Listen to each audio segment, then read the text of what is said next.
Subscribe now and press the bell icon. Never miss an update.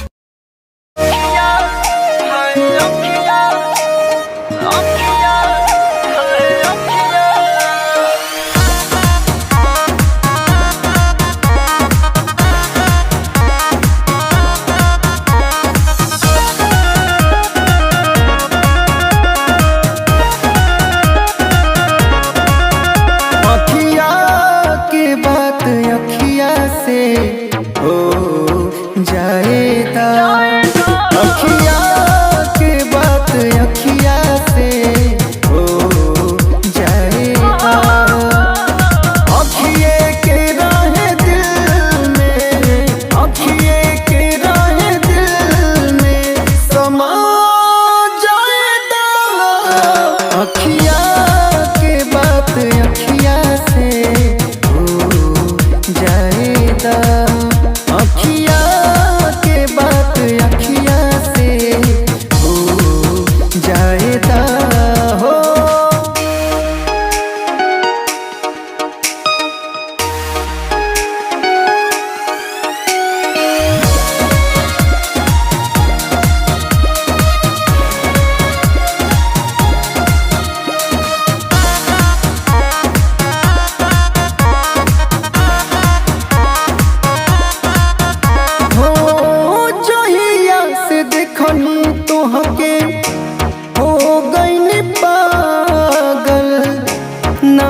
तोहके परनमों से गोरी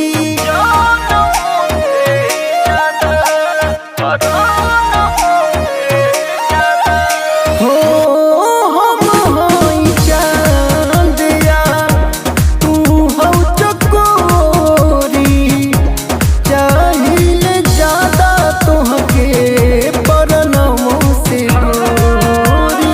मोहब्बत के फूल बिरजू के, मोहब्बत के फूल बिरजू के खिला जाएगा, अखिया के बात अखिया से हो जाएगा, अखिया के बात अखिया से हो जाएगा। अरे छा गइल बाड़ू दिलो दिमाग पर।